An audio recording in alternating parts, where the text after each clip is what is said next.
Pearson. I'm joined here with my daughter Gracie. Good morning, Gracie. Morning.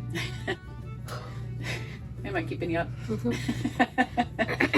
we're at the rodeo in Thedford today, and Gracie just got done doing her chores and getting ready, and so we thought this would be a good time to talk. And today we're going to visit about Stevie and tell you a little bit about her story.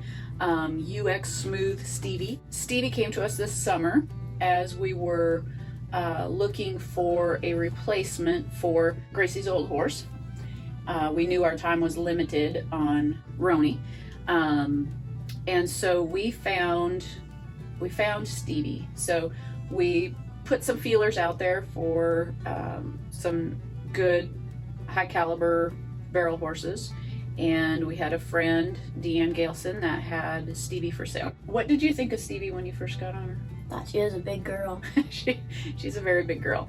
Yeah, very big girl. And how easy was she to ride? She was a lot different than any of the horses that I rode, but once you got with her, she was pretty easy. Yeah, you could tell that there was a lot of talent there. And we had watched Stevie from her futurity year, and Stevie's now 7, and she really is a pretty neat mare. As a matter of fact, I think I have worked on Stevie before at some barrel races. Deanne had me work on her, and so we were familiar with her. We knew Deanne, so we thought it would be a good horse to go look at. And then when you got on her and we watched how well you rode her, we felt like it was a good match. So you started off with Stevie, and you kind of clicked with her almost right away, wouldn't you say? Yeah, after the first run, it was pretty good. We went to a jackpot in Gothenburg. So that was my second run on her. And the first, they had all been outdoor and standard patterns, so I sort of knew what to do. And so she goes in there, she works really well. We had a pretty nice pattern and everything. And we ended up with the 17.9, and that ended up winning the jackpot. So that was pretty cool to do that on my second run with her. And it's a deep pen, so yeah. Really any 17-second runs in that pen, because it's really sandy, it's not going to be one of those that you could run a 16 on. I don't even think Haley Ginsel and sister could run a 16 there. So yeah, it was a very nice run for sure. Then you went inside to McCook. Yeah. And you found out what about her? I found out that I really needed to push her harder. Go, hustler, Gracie, go! Inside, because we ran there, we would have got second in the jackpot, but then we tipped second barrel because McCook, you're kind of running right into a wall at second barrel. And that was our first run inside, so I wasn't going to be mad at her or anything. No. It really wasn't anything that just you had caught it coming out. Yeah, I had done wrong. It's just a timing issue and a change from going from outside to inside. And the reason we went and did that is because we were preparing to take you guys to Eaton, Colorado, to go to a junior American qualifier. Yeah, junior American qualifier. I think they call it Junior Patriot now. Yeah, it goes by both of them. Like on the jacket, it's Patriot American. It's complicated. Yeah. So, anyways, that'll be in March, and you did qualify for that. And man, she made outstanding runs out there. Yeah, our first day we ran a 16.2. Sherry said we went there, so she was a 15. She was a 15.6 and set a new arena record that day. She was a 15.6 and set a new record. And we were a 16.2, so we obviously didn't end up winning the jackpot. But we got second in the qualifier. I think the girl that won it was a 16.118, and we were a low 2. Yeah. So that was pretty good. And then my sister, she's 1/100? 1/10 behind you. She wasn't. No, she was 100th. Yeah, 1/100th. I think I was a You're 16.23 and she's a 16.24. Yeah. Yeah. So there's a little bit of sibling rivalry sometimes. That was pretty cool too. Yeah. And then we ended up placing pretty high in one of the D's, and so we won a little cash there. And then the second day, we ran a 16.3. We got a little bit more by first than we did the other day, but she's one that you can kind of get by a barrel and she'll still clock because it's kind of her style. You come into it kind of wide, give her just a little bit of pocket, and then as soon as she hits that corner, she'll just come right back to that pivot. So it wasn't too bad, but then Emma came out and she ran a 16.3 too, because our mare stumbled going first. So it was. Yeah, you guys were just like just neck and neck that weekend, which was really fun to watch. So that was like the end of July. Yeah, right? July 31st, around there. Yeah. Like that. And then we got busy doing high school rodeo stuff, and you didn't compete for a while. And then we did Lexington Junior High Rodeo the beginning of August. Yeah. And she wasn't quite herself. She didn't fire as hard as normal, and we tipped one day, but she didn't feel totally right. And that setup was kind of odd.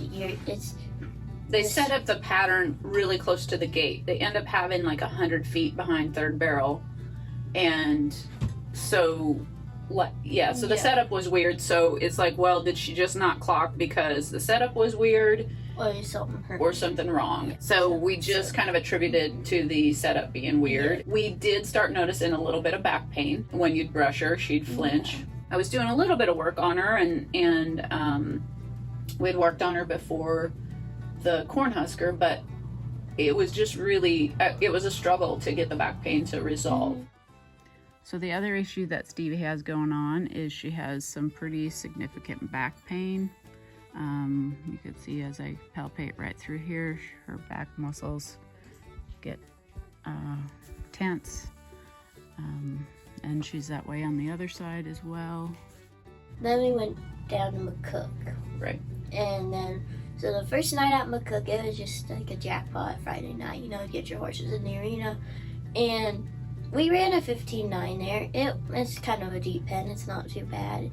And it wasn't a bad run. We were very smooth. But last year when she was there, I know different riders, but she clocked 15.1, I think, in there. Yeah. And so then Saturday I was like, okay, maybe need to hustle her a little bit more. And so we went out and we did that, and our second barrel wasn't as clean as it was on Friday. We ended up being a 16.1. I think. Yeah. 16.1 or 2. And I remember watching, and she just did not fire between first and second barrel at all. Felt that way on Friday night, and then it really was obvious on Saturday. So thankfully they had a vet on site. Our friend John Lawton was there with Overton Vet, and he was seeing horses, and so we had John take a look at her, and I was suspicious of her saddle not fitting her quite right. It was the saddle that we got with Stevie that Deanne had used on her. John worked on her, and I wasn't sure if her hocks were sore, so he did some flexions on her. As far as hocks go, there was no soreness in her hocks. He did palpate her front legs, and she was sore, tenderness to palpation on her suspensories, or proximal suspensories up by her knee on her left leg.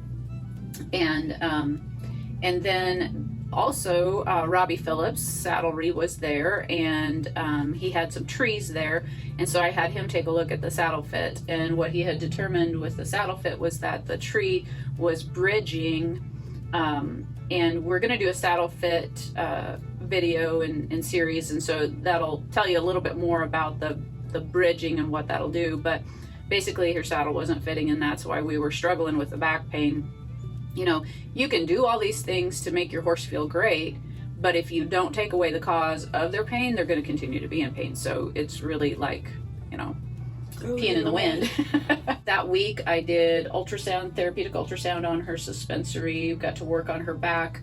John Lawton did also do some acupuncture on her back as well, and really hit the therapies very hard that week. And then Dr. Adam Gingenbaugh was at the Cornhusker, and he had diagnostics with him, and he did do an ultrasound of her suspensory, and it wasn't torn, but it did have some inflammation in it. But by that time she was no longer sore in her suspensories. He couldn't palpate any soreness, couldn't get her to react at all. I couldn't get her to palpate any soreness after we had removed the microcurrent, and so I was pretty excited about that. So I think we caught the suspensory issue early enough that it didn't tear. So I think we actually were pretty proactive on that. Moving forward, what we've been doing, so we stall rested her that week that we were doing all those therapies on her. Gracie got back on her and did, once we had the okay from the vet that it wasn't torn, Gracie got back on her and did walking, trotting, just timed it, and then she tolerated that really well. So then we did, you started back loping. I don't know, you didn't really trot, or you didn't really lope.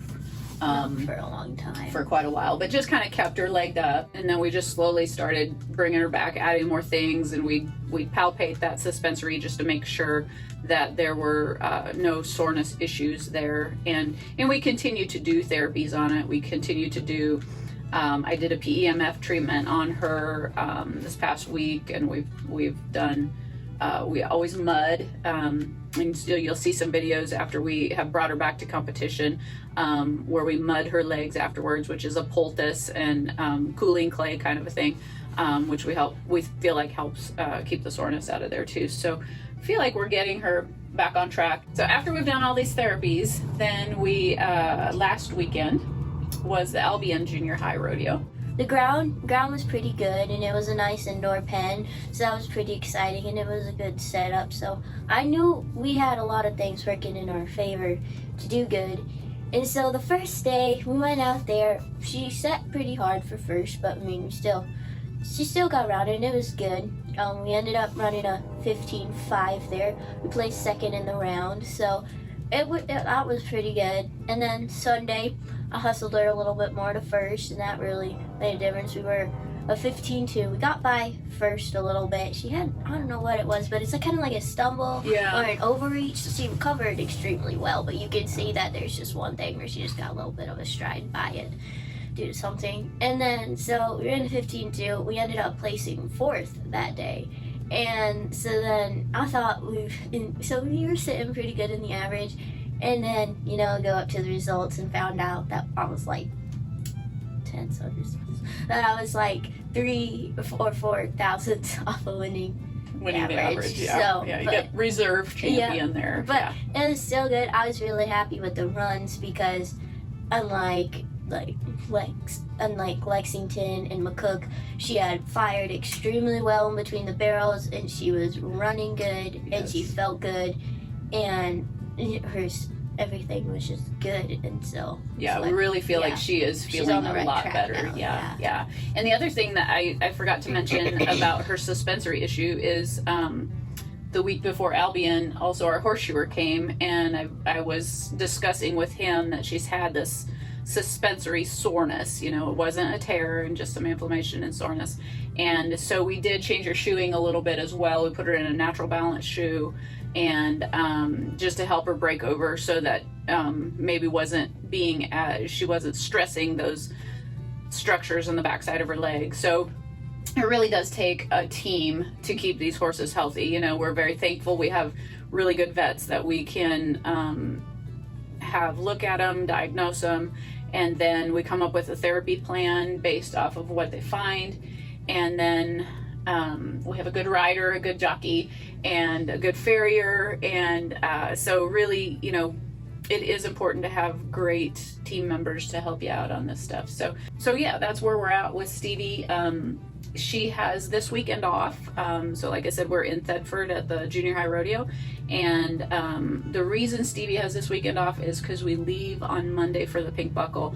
She's our only horse that we have eligible for that. So we didn't want to make her sore running in the deep ground at the Thetford Junior High Rodeo. And so we will, you'll run Clementine today. So we will keep you updated on how Stevie progresses. We'll go down to the Pink Buckle on Monday. So Stevie has the weekend off, so that she is not sore going into that event, because that's like a $2.1 million barrel race. So hopefully you'll come home with a large piece of that pie. Yeah, me both. Yeah. So, okay, thank you very much, and we'll keep you updated.